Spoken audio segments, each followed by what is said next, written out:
안녕하십니까, 정인태입니다. 경찰관도 마약 파티. 네, 이거 경찰관이 마약 파티 현장에서 추락사를 당했는데 정황상 마약을 하지 않았느냐라는 의혹이 터져 나오고 있습니다. 네, 의사 대기업 직원도 네, 지금 여기 보게 되면요, 세계일보가 보도했는데 밤마다 클럽 음악이 들렸고 경찰 추락사 아파트 의사 대기업 직원들 모여서 마약 파티를 했다라는 것입니다. 네, 그래서 이 주사기와 알약이 발견이 됐고요. 마약 간이 검사에 응한 5명에게 모두 양성 반응이 나왔다라는 거예요. 그리고 15명 모두 마약류 관리법 위반 혐의로 입건을 했다라는 것입니다. 네, 그래서 이 엑스터시, 케타민, 코카인 여러 종류가 있었고 입건된 이들의 직업은 의사 대기업 직원, 헬스 트레이너 등 다양한 곳으로 알려졌다는 것입니다. 근데 이 문제는 이 경찰관이 경찰관 추락한 집단 마약 현장 최소 16명 있었다라고 하고 있는데요. 출국 금지를 시켰고 그리고 여기서 보면은 이 경찰관도 부검을 해서 정확한 상황이 나오겠지만 정황상 보면은 마약을 투약한 게 아니냐 이러한 의혹이 일 수밖에 없는 거죠. 네, 경찰관 의문의 추락사 집단 마약 의혹. 네, 단속 비웃는 환락의 밤 뉴스원에서도 전했는데요. 참 안타까운 일입니다. 이게 마약이라는 것은 사실상 인생을 망치고 자기 정신을 망치는 겁니다. 영국이 오죽하면은 청나라하고 아편 전쟁을 통해서 아편을 청나라가 구입하게끔 하는 거죠. 이거 부끄러운 역사입니다. 이 영국인들이 이거에 대해서 반성해야 돼요. 영국인들이 얼마나 많은 사람들을 학살했습니까? 식민지 국가들. 그런데 지금 이렇게 보면은 아편 전쟁 같은 경우에는 역사에 굉장히 큰 불행이다. 저는 그렇게 봅니다. 그것도 1차, 2차 아편 전쟁을 했죠. 그래서 이 아편을 이 경찰관이라는 공직자가 전개했다 그러면 심각한 문제예요. 그 얼마든지 봐주기 수사도 할 수 있는 것이고 이 공직 기강이 이렇게 무너지고 있는가.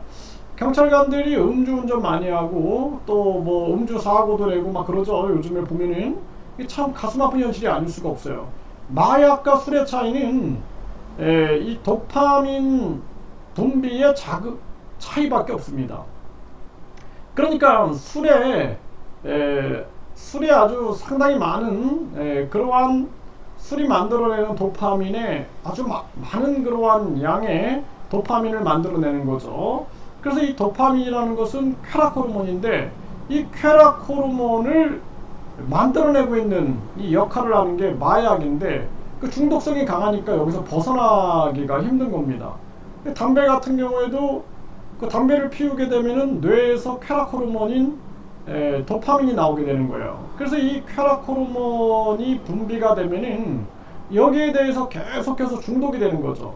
그 담배를 끊지 못하는 거예요. 술도 못 끊는 겁니다.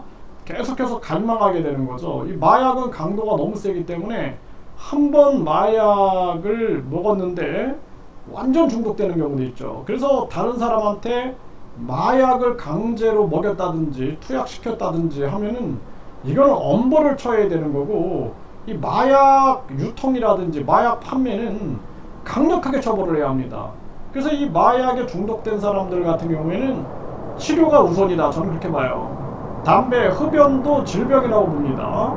그래서 이 담배 중독 같은 경우에도 치료가 굉장히 중요한 거고 알코올 중독도 치료가 중요한 거예요. 제가 이 술병에다가 경고 그림 넣어야 된다. 그리고 강력하게 경고 문구 넣어야 된다. 그리고 술 광고 규제해야 된다. 이렇게 저를 많이 비판하는데 저는 그렇게 봅니다. 뭐 저도 술을 안 마시는 사람이 아니에요. 술을 가끔 마시는 사람인데 제가 술을 마셔보면은 역시 중독성이 있어요. 술 마시고 나면은 또 다시 술을 갈망하게 되고 중독성이 있습니다. 저도 과거에 담배를 피워봤는데 담배가 중독성이 있어요. 그래서 습관적으로 계속 피게 되는 거예요. 그리고 끊으려고 하면은 내가 나와 싸워야 되거든요. 그러면 안 되는 거죠. 우리가 예를 들어서 뭐 사과라든지 이거 안 먹었다고 그냥 내가 막 금단 현상이 일어나고 막 이런 거 없잖아요. 예, 그런데 술이나 담배나 마약 같은 경우에는 그게 있는 거죠. 뭐 게임도 마찬가지예요. 게임 중독. 제가 초등학교 때 게임 중독에 빠졌던 적이 있는데 그때 보면은 눈만 감아도 이렇게 게임 생각이 자꾸 나는 거예요. 그때는 뭐 갤로그라든지 막 이런 게 오락실 가가지고 50원을 내고 이제 오락을 했는데 그런데 그게 자꾸 중독이 되는 거예요. 그래서 아침에 막 일찍 가가지고 오락을 하게 되고, 예, 그러다 보니까 자꾸 이제 또 오락할 돈도 필요하잖아요. 그러니까 부모님한테 자꾸 돈을 요구하게끔 되고 이런 문제가 생기죠. 그래서 이 오락이라는 것도 마찬가지입니다. 이게 중독성이 있는 거예요, 중독. 예, 그래서 저도 초등학교 때 그 경험을 되살려 보면은 게임 중독 굉장히 위험한 거구나. 그리고 담배 중독, 니코틴 중독, 이 알코올 중독, 음주 중독 이것도 굉장히 위험한 거고 마약 중독은 아주 이거는 자기 인생을 망치는 일이다. 그래서 한 나라가 망할 때 보면은 쾌락에 빠져갖고 망하거든요. 한국이 지금 이런 마약이라든지 음주라든지 이런 뭐 인터넷 중독, 게임 중독이라든지 또 도박 중독, 뭐 주식이나 코인도 도박화 될 수 있는 거예요. 도박화. 또 소비 중독.